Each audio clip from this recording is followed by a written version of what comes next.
La parole est au président Mélenchon pour la France insoumise.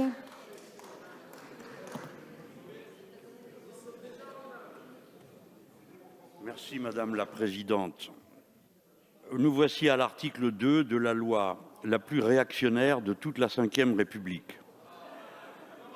Vous êtes les applicateurs zélés de la Commission européenne qui, depuis 5 ou 10 ans, demande que l'on remette en cause les régimes de retraite par répartition pour préparer des systèmes rendant possible la capitalisation. Et c'est ce que vous êtes en train de faire.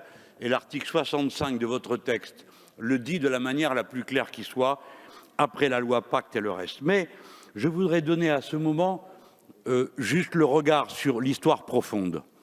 Au fond, l'esprit humain, les efforts des générations qui se sont accumulés a consisté, par l'intelligence du travail, par le développement des machines et maintenant par l'intelligence artificielle, à réduire la quantité de travail humain qui est nécessaire pour produire une quantité de richesse beaucoup plus grande qu'on n'en a jamais vue de toute l'histoire de l'humanité, au point d'ailleurs qu'on produit beaucoup de choses qui ne servent strictement à rien. Mais c'est cet énorme progrès qui est accaparé par quelques-uns. Donner et raccourcir le temps de travail dans la journée, dans l'année, dans la vie, c'est la tâche historique du courant que nous incarnons ici et que nous avons porté tout au long de l'histoire. Partager, accepter l'idée que les fruits de cet effort immense doivent être partagés d'abord avec ceux qui sont les auteurs de cette richesse produite. C'est ce que vous allez faire, exactement le contraire. Le moment venu, nous y reviendrons. Il y aura à nouveau dans ce pays la retraite à 60 ans avec 40 annuités. Merci, Monsieur Mélenchon. La parole est à Monsieur le Président Jean-Luc Mélenchon.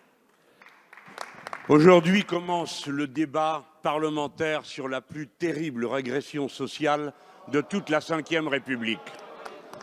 Entendons le cri qui monte du pays contre elle, celui des traminots, des cheminots, des gaziers, des électriciens, des danseurs, des professeurs, des avocats, des égoutiers. Il donne l'écho de cette interminable bataille dans la chaîne du temps pour réduire le temps de travail, dans la journée, dans la semaine, dans l'année et dans la vie. C'est elle de l'Assemblée, sonore d'avoir toujours entendu ce message et d'en avoir été souvent l'avant-garde. La journée de travail à 8 heures, c'est nous. La semaine à 40 heures ou à 35 heures, c'est nous. Les 5 semaines de congés payés, c'est nous.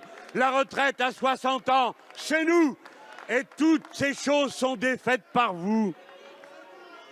Renoncez à l'inhumanité de forcer le travail après l'âge. Essayez la souveraineté du peuple. Demandez-lui par voie référendaire d'avoir le dernier mot et de trancher le désaccord complet qu'il y a entre nous. Quelle que soit l'ampleur du feu de vos vociférations et de vos propagandes mensongères, nous tiendrons la tranchée aussi longtemps qu'il le faudra et jusqu'à la victoire, parce que le peuple a toujours eu raison contre vos visées réactionnaires. Merci. Et je déduis que votre groupe votera donc cette motion, Monsieur le Président.